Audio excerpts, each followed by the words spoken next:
Welcome to The Actor's Choice, where the actors and actresses have a chance to talk about themselves and their careers. Join us now for the next hour as we explore the marvelous industry of acting by actors and actresses from today's exciting show business world. And now, direct from Hollywood, here's your host, Ron Brewington. Hi, everybody. I'm Ron Brewington, and welcome to The Actor's Choice. Roll it, Tony.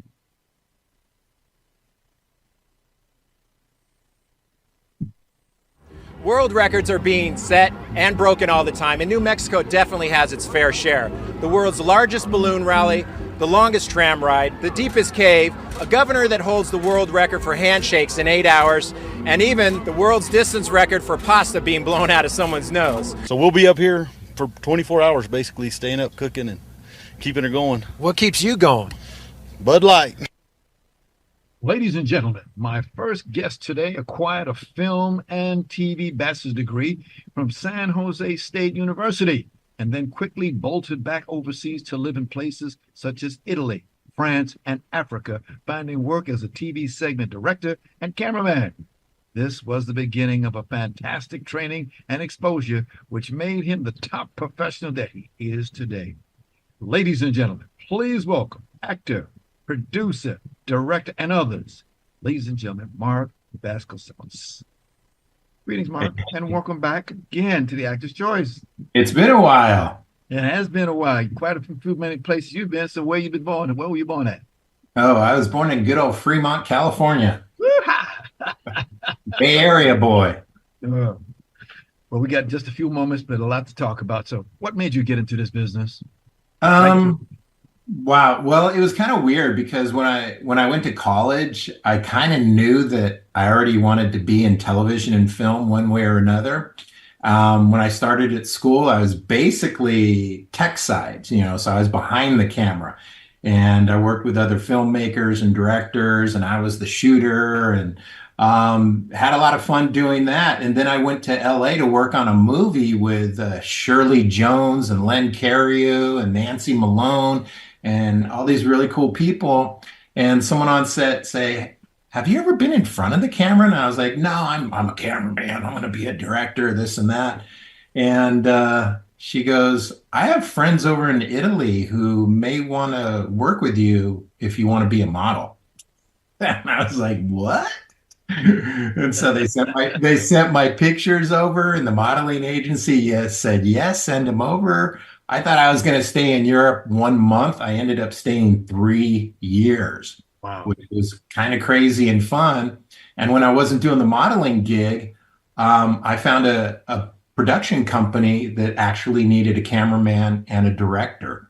So that's how I really got into directing, editing, and doing all that stuff. So I spent 3 years traveling the world, doing great things for them.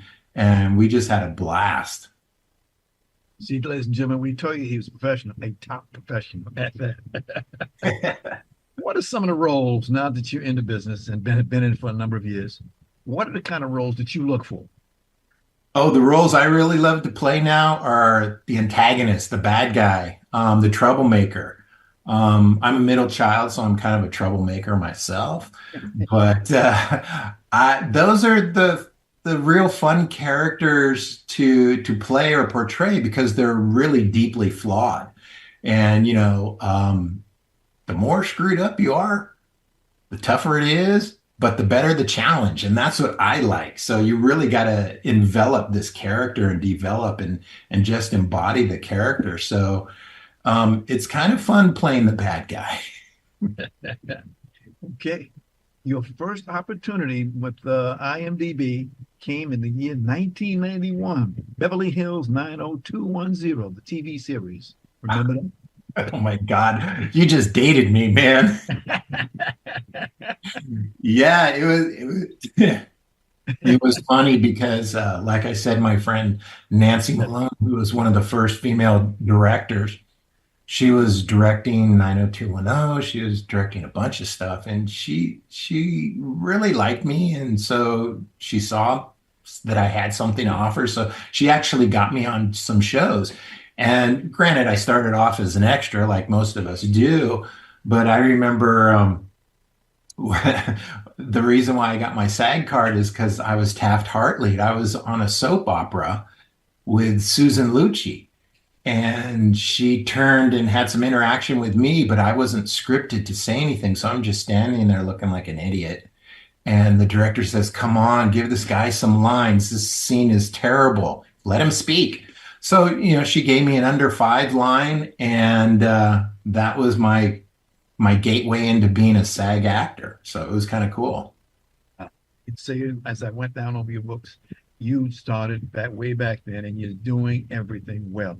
Back in 1992, The Trails of Rosie, Cutthroat Island, The Bold and the Beautiful, Dead of Night, A River, Cassandra. And I see you got three shows coming up.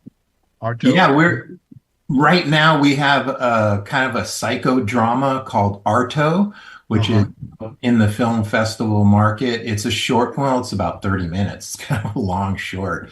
But it's out there. And then we have, three other scripts that we're developing and finishing up. Village was a fantastic psycho thriller, and we were at Cannes, and we sold that over there while we were there, and so we're trying to follow up with Village 2 and maybe go shoot it in Morocco.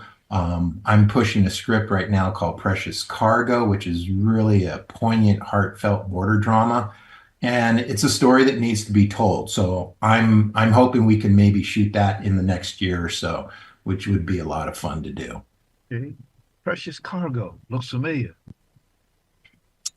Precious Cargo. It's a really good script. One of my students actually wrote it several years back, and I really believe in the script. And it deals with border relations, friendship, loss, empathy, compassion. A lot of those things that are kind of missing in today's world, but are still there.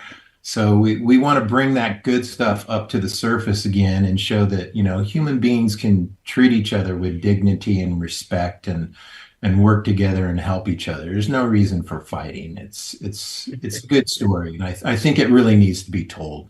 Yes. And you do get it told, because sound department, you got 10 admirals there, a camera and an electrical department, 9 parts there.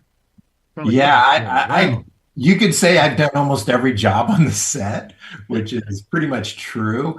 When I was living in LA around 2000s, I was a boom operator for 5 years. And so I did some really cool shows. And then they got to the point where it's like, "Mark, you got to join the union." And I'm like, "But I really want to do acting." You got to pay the bills and survive while you're trying to get those acting gigs.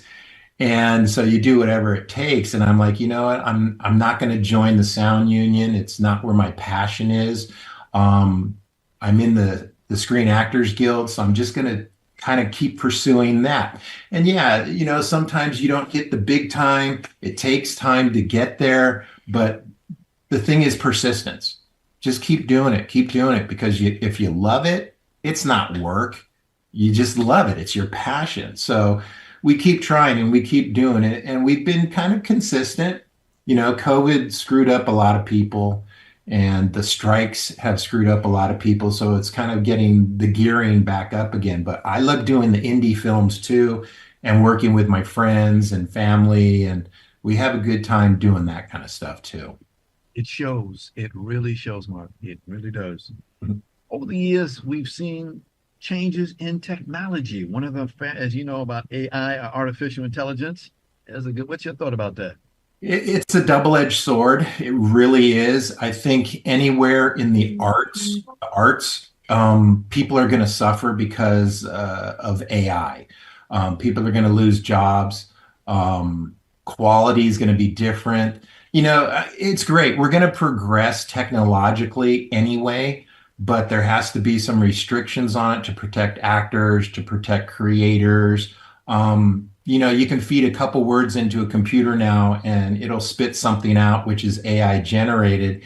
And you can still tell it lacks a human element. It'll get there, but still we need to keep the actors. Still need to keep the creative people, the artists, all that stuff we need to keep, because those are people's jobs. Those are people's livelihoods, and we need to protect that. That's the reason why we're having these strikes now with all the unions. They want some, guarantees that AI isn't going to wipe us out. I mean, you could be recording this and take my image later and my words and my actions and my mannerisms, and you can duplicate it through AI. But did I give you permission to do it? Did I get paid for you to do that? Those are the protections that have to stay in place and keep a certain integrity inside the business.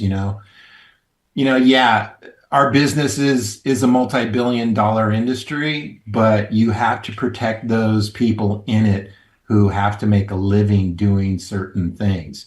And it's just common sense, and it's decency, and that's all that was happening during those SAG strikes and the writer strikes, and now it's the Teamster strikes. I'm not saying that AI is going to drive a bus or a truck, but heck, you never know. These robots are getting pretty cool. Oh, that's good. That is so good, because again, you say to yourself, when will this end? Let's get the job done. That's what really it's all about. Yeah, it is. But, I mean, you don't want to be a sellout either. A lot of these corporations are just being sellouts. They want the bottom line. So they're going to do whatever they can to cut costs. And sometimes that means cutting people's jobs and not being nice to the people that have created this industry. They're riding on the coattails of a lot of people's talents. Let's be fair about this. Let's pay people what they're worth, give them an honest wage, and give them some protections that they'll have a job 10 years down the road from now. Speak very well, very well. You also talk about something called podcast called Humanities. Can you tell us about that, please? Yeah, a director and writer friend of mine, Hafid Abdelmoula. He's a great guy from Morocco, and he lives here in southern New Mexico. And we have this podcast called Humanity.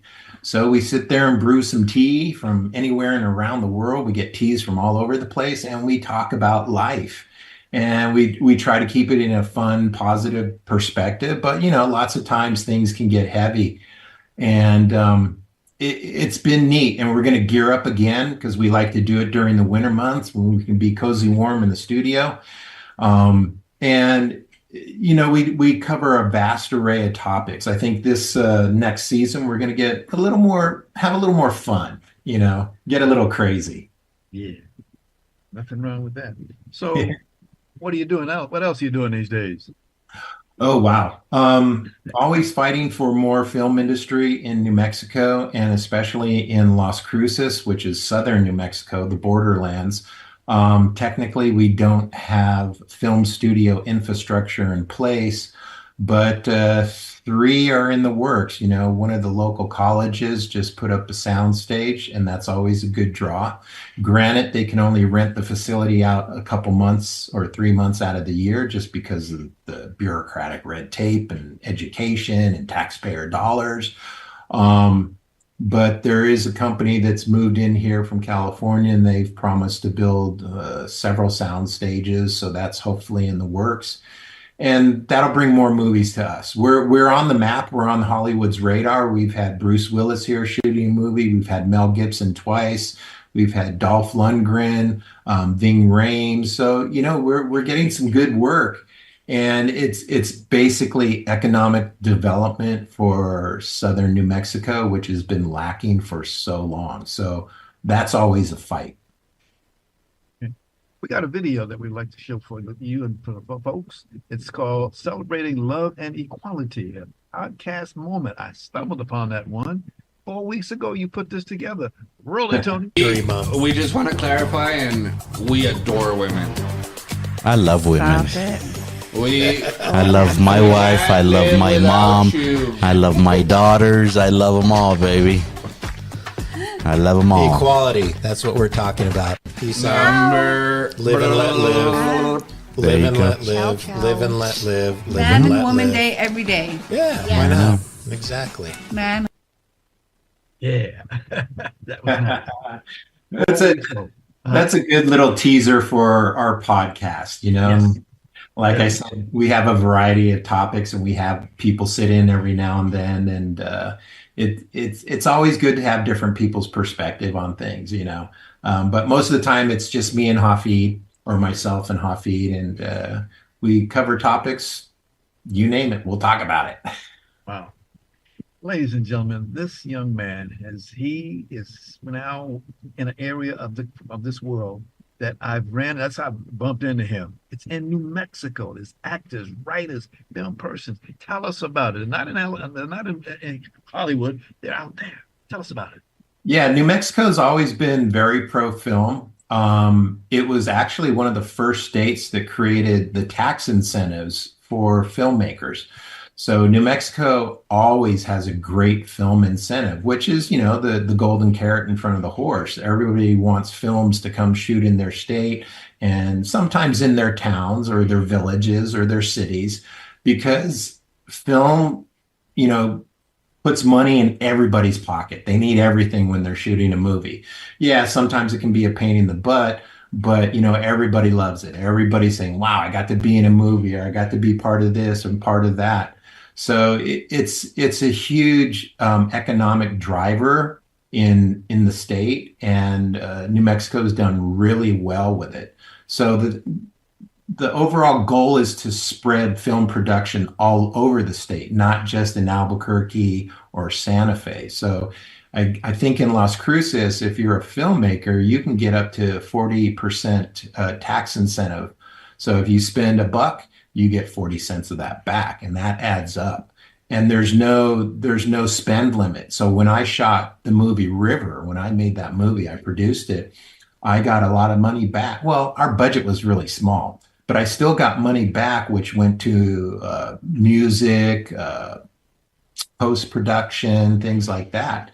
And so the film incentive, or the tax incentive, is really great at helping independent filmmakers get their movie made cost effective, and they can do a lot more stuff with the money they get back. So it's a win-win situation for everybody. So it's been good.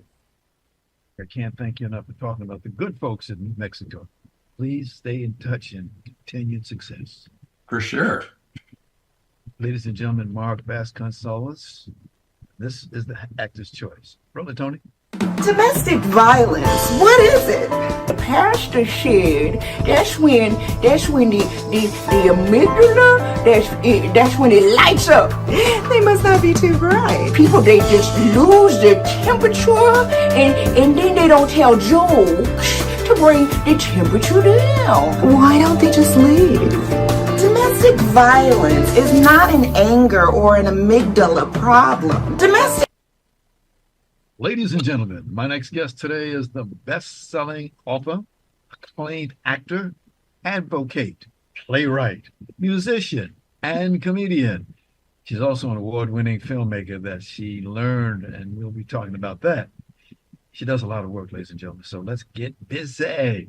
Ladies and gentlemen, please welcome Lorinda Hawkins Smith. Greetings, Lorinda. Yay. And welcome to Actor's Choice. Hello. Thank you so much for having me. Wouldn't have it no other way. No other way. So immediately I'll get right to it. Tell us where you were born. I was born in the foothills of Altadena. Actually, I was raised in the foothills of Altadena. I was actually born in Huntington Memorial, which is in Pasadena. So I claim both Denas. So I'm a Dena Dane. Right on. It's a beautiful part of this country is Altadena. I've been up there several times. It's very nice out there. Oh, yeah. By the way, I always ask the question about when I go traveling, I get a chance to meet people again. When I say, where were you born in? Oh, that's why I asked that. So, Thank you. So again, living there, what was it like living in Altadena? Oh, it was very quiet. And yeah, it was kind of like the suburbs. Like our closest mailbox was like down the street, and our closest neighbor was divided by a vacant lot that also belonged to us. So it was just really nice, hearing the coyotes in the background and just a lot of wildlife, a lot of trails. Yeah, I liked it. Wow.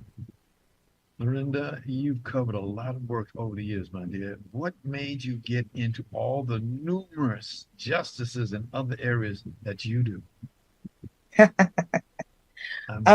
Life. um, yeah, I felt like my mother, God rest her soul, was a teacher. And I would help her set up her rooms. And I always thought I would follow in her footsteps as a teacher, but she would kind of low key discourage me from doing it because of all the bureaucratic stuff she would run into. So instead, I went along my dream path, which was acting. But my first real acting gig was in the early 90s, and it had to do with educational theater. And that paid the bills, and we toured, and I was doing the things that I felt like I was called to do, which was teach and act and feel like I was helping. I didn't know until now when I look back that that was just the beginning of doing kind of social justice theater, because the theater we would be doing was to raise awareness about hunger in schools. It was about raising awareness about AIDS, and then sexually transmitted diseases, and also just the issues that kids were dealing with in school, just bullying, drugs, smoking. Anyway, but I just felt like the best way to get messages across was through the arts. So that kind of stuck with me. Wow, you take on quite a those are some hard stuff to take on. Wow. I'm sure you get support from your family and friends for the many items that you do. You said I get support from your family and friends for the many items that you do. Well, I'm an only child, so I don't really have that much family around, but I don't really, I would say friends. Mm-hmm. And friends and maybe chosen family, because my family, like I said, I'm an only child, so I wouldn't say I get a lot of support from my family. I understand that you worked in social justice theater for over 2 decades. Ooh, yes. Yeah. And was recognized by the California Legislature Assembly. Wow. Correct. Right. Yeah. Yeah. Like I was saying, it started out, doing plays in schools and what have you. Uh-huh. But then later in life, unfortunately, I survived, but I'm a domestic violence survivor. And this is National Domestic Violence Awareness Month. So I really, really felt called to do theater that brings awareness after that happened to me in my life. So with Cornerstone Theater Company, we did a play regarding urban farming, and that was when I first really learned about MGOs. Is it MGOs? GMOs. GMOs and genetically modified organisms in your food and stuff. Anyway, so through various theater companies doing social justice causes, we were able to get recognized. The other one was with Watts Theater Village, and we did basically a lot of scenes to bring awareness to police violence. Yeah. Okay. All righty. Technology, seeing changes that you've over the years. For example, how do you feel about AI, artificial intelligence? How do I feel about it? Yes. How do I feel about AI? Well, I'm part of a union that we had a strike because of it. Right. AI in acting, it can be problematic because there's a temptation to want to replace actors with AI. So I kind of have a love-hate relationship with AI. I feel like there's a lot of good that can be used with technology, but then on the other side, it can put a lot of us out of business. even writers, because I'm a writer as well. So now you can like ask AI to like write you a script, write your jokes. So, Yes. but yeah. So Got a couple of photos that we'd like to let people see that you've been involved in. Can you go to 35 from there? You go. There is an episode 58. Can I thrive on homeliness? say that again. Okay, right now we're showing a video there. We can actually not video. We're showing photo. You see, Okay. it says, "Can you thrive on homelessness?" Can you see that? No, I can't see anything. Oh, okay, all right, I'm good. sorry. It's you, and it says Lorinda Hawkins Smith, episode 58, and it's a picture of you. Okay. It sounds like that might have been from a podcast Yes, indeed. that I did. Okay. Yeah, thriving from homelessness. Yes, Okay. definitely. Because one of the major side effects of surviving domestic violence is homelessness. A lot of women, I don't know men so much, but I know a lot of women who are fleeing domestic violence and they are taking their children, and because they don't have a lot of family around, they end up having to be homeless. So that was my story. And I was in a shelter in Skid Row and actually got my MBA, transitioning from being houseless to housed by the grace of God. By the grace of God. By the way, are you going to get that other piece of work that you talked about? You said you got a master's. What's next? PhD? I'm kind of busy doing a lot of other things, so Okay. that's a good question. I don't know. I don't know. I need to finish my third book and finish this play that I'm in, Trouble in Minds. This liar. Yeah. So not thinking about PhD right now so much, but yeah, that might be down the line. Other photo we got is called The Virus. Yes. That was my short film. That is my short film. I created that during the pandemic based on Flappers Comedy Club. They did a 48-hour film challenge. And my topic was slasher movies. And since my birthday is Halloween, I grew up with slasher movies and I have a dark sense of humor. So it was so much fun doing this film, The Virus, only on my iPhone and laptop computer. And it turned out it won some awards in the film festival circuit, which was surprising. And I was a little like, wow. Yes. Yeah. The Virus. Another one for you, hilariously funny comedy show. What is that? This was there's a picture of you, and we'll send you a picture of this so you can see it. Hilariously funny comedy show. September 5th. Yes. Yes. I do stand-up comedy, and that one was at the Comedy Chateau. Uh-huh. I have another comedy gig show coming up on the 27th at the Sunset Rooftop in Hollywood, and at the Ha Ha Cafe in early November. But yeah, that's my self-defense mechanism, my sense of humor, because you go through some things and you gotta laugh. You gotta laugh or you cry. You gotta laugh. Indeed. Indeed. Here's the last one for you. This one is called Neighborhood Sing. Neighborhood Sing. A Neighborhood Sing shows you and looking very good. Always got a good smile there. Wednesday, 4 p.m. guest artists. Oh, wow.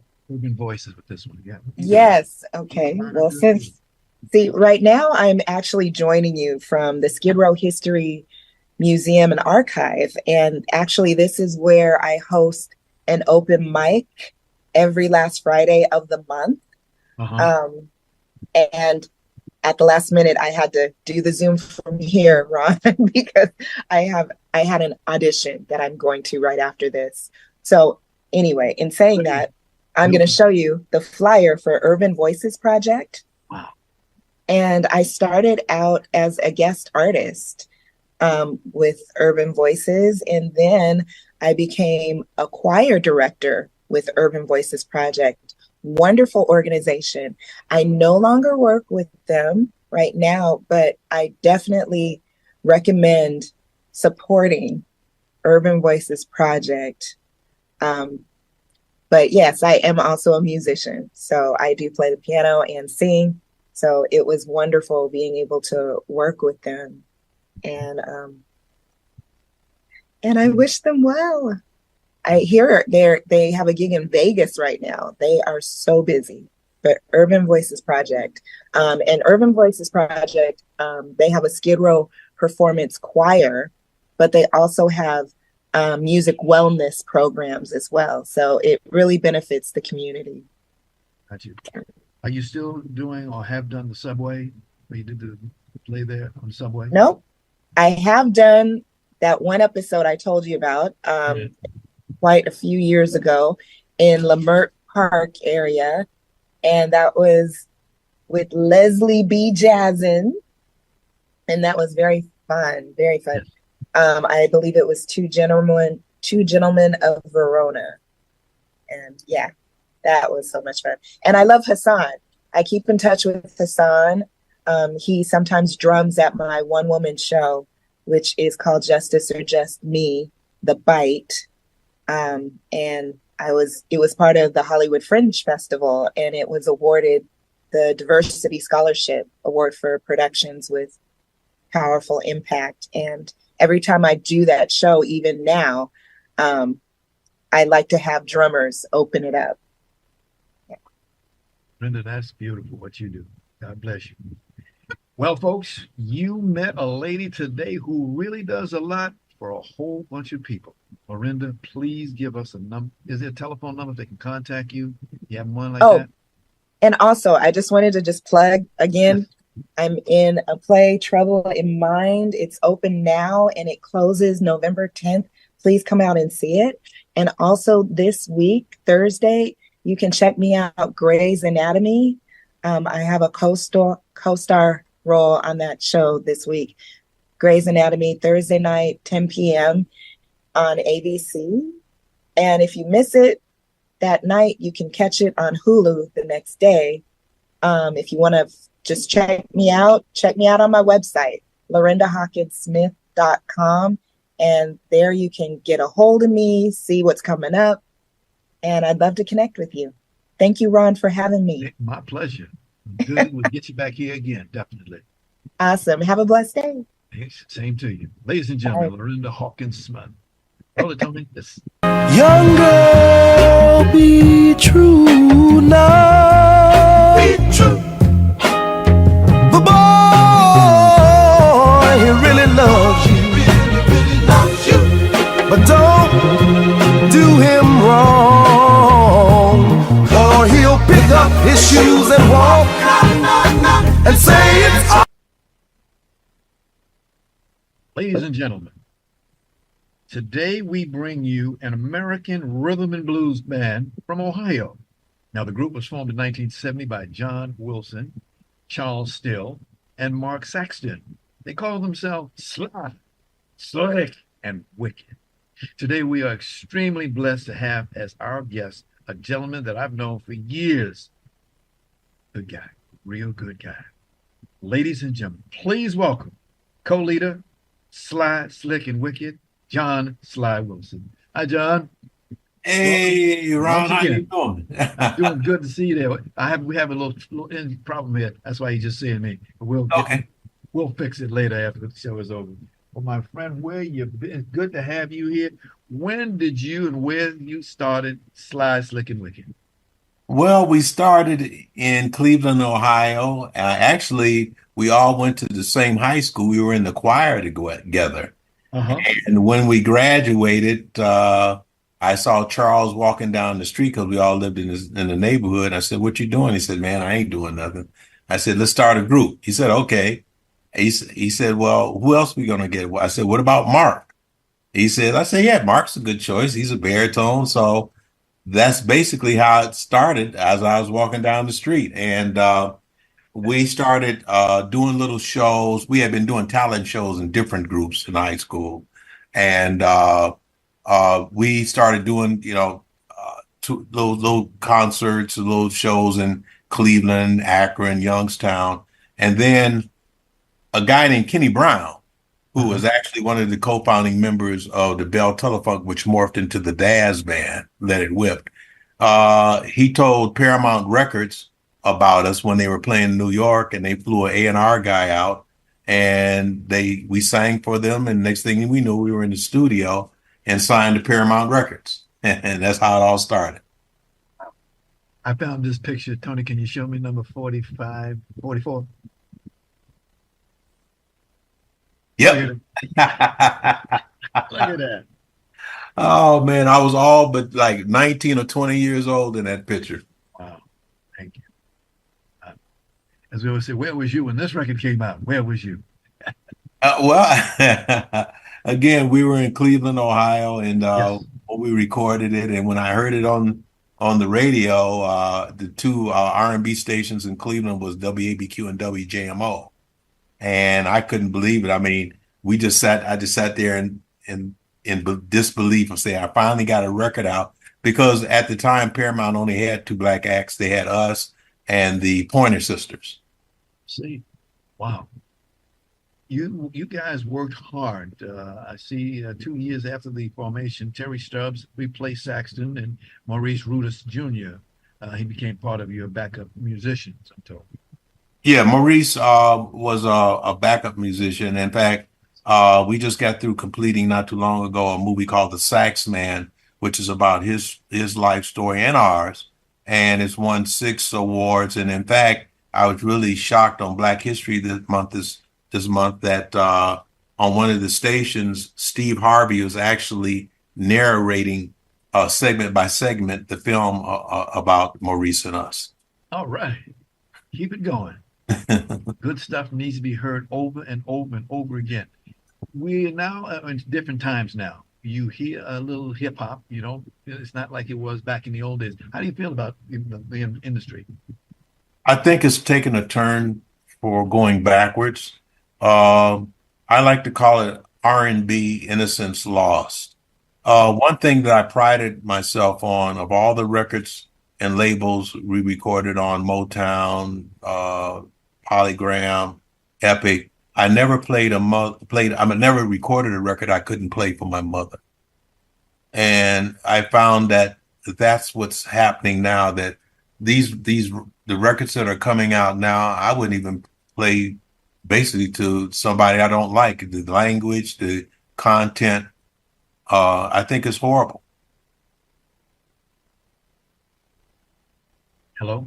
Yes, can you hear me? Yes, we lost it. Yeah. I think it's horrible, and I call it again R&B innocence lost. What's really interesting is that on YouTube, if you go on YouTube and say, like, for example, you type in Temptations, My Girl, but you put reaction, these young children, I can't say young children, but let's say these young people from the age of basically 16 to about 40 are now rediscovering, and what they're doing is that you send them a song and they do a reaction to it for the very first time.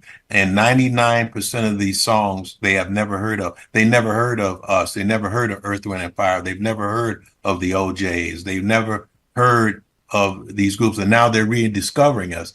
And what's really interesting, some of the girls who actually comment on these songs are saying, how come these guys are talking to our souls, our women's souls? He said, no wonder my grandparents and my aunties were married 60 years and had 40 and 50 kids listen to these songs. She said, that's what we need today. And this is not one person that's saying this. Mostly all these people that are doing these reactions on YouTube are saying this.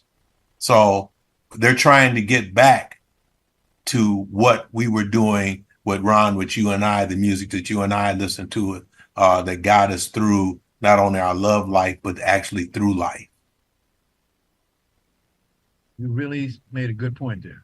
John, very good point. Very good. They don't call you Slab for nothing. There must be something to it.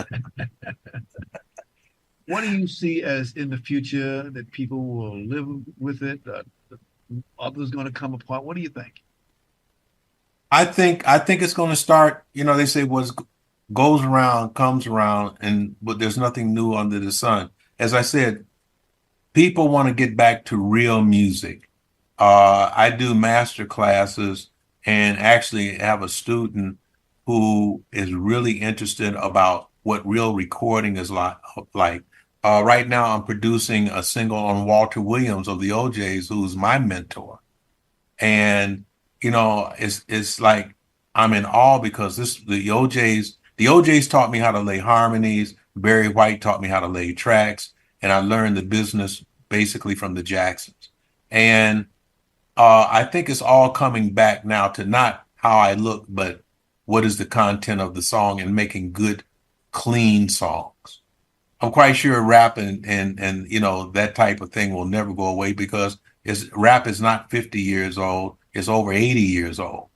I can bring rap up from like Louis Jordan. You can't get that no more from 1941 talking about, people getting drafted and the girls. You can't get the good guys anymore because they're in the service. So I think it's all coming back again to good music. Good stuff.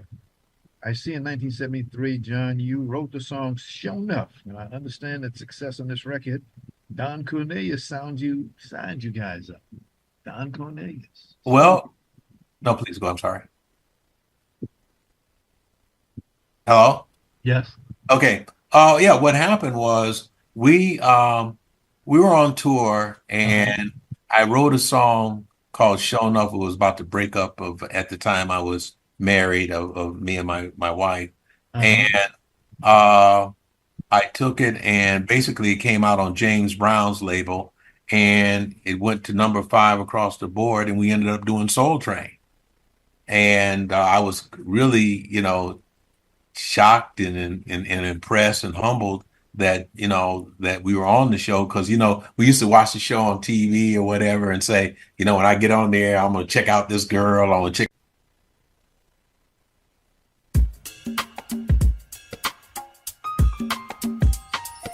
Welcome to the Actor's Choice, where the actors and actresses have a chance to talk about themselves and their careers. Join us now for the next hour as we explore the marvelous industry of acting by actors and actresses from today's exciting show business world. And now, direct from Hollywood, here's your host, Ron Brewington. Hi, everybody. I'm Ron Brewington, and welcome to the Actor's Choice. Roll it, Tony.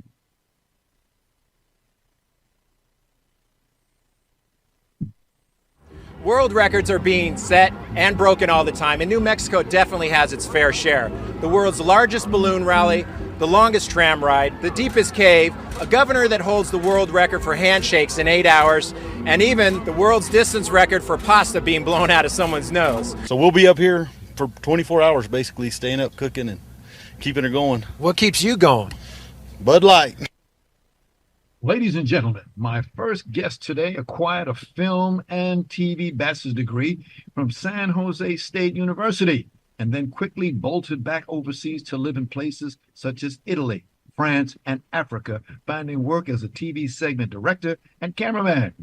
This was the beginning of a fantastic training and exposure, which made him the top professional that he is today.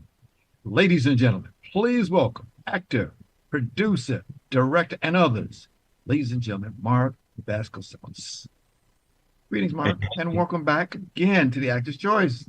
It's been a while. It has been a while. Quite a few many places you've been. So where you been born and where were you born at? Oh, I was born in good old Fremont, California. Bay Area boy. Well, we got just a few moments, but a lot to talk about. So what made you get into this business?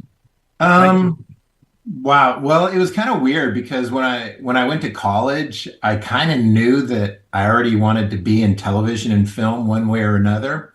When I started at school, I was basically tech side, so I was behind the camera and I worked with other filmmakers and directors and I was the shooter and Had a lot of fun doing that. And then I went to LA to work on a movie with Shirley Jones and Len Cariou and Nancy Malone and all these really cool people. And someone on set say, have you ever been in front of the camera? And I was like, no, I'm a cameraman. I'm going to be a director, this and that. And she goes, I have friends over in Italy who may want to work with you if you want to be a model. And I was like, what? And so they sent my pictures over, and the modeling agency said yes, send them over. I thought I was going to stay in Europe 1 month. I ended up staying 3 years. Wow. Which was kind of crazy and fun. And when I wasn't doing the modeling,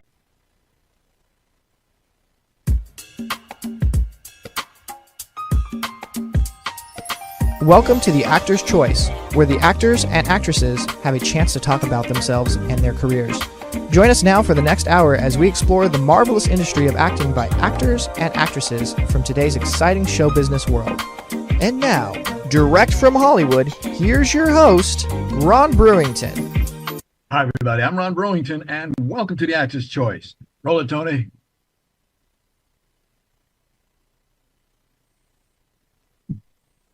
World records are being set and broken all the time, and New Mexico definitely has its fair share. The world's largest balloon rally, the longest tram ride, the deepest cave, a governor that holds the world record for handshakes in 8 hours, and even the world's distance record for pasta being blown out of someone's nose. So we'll be up here for 24 hours, basically, staying up, cooking, and keeping it going. What keeps you going?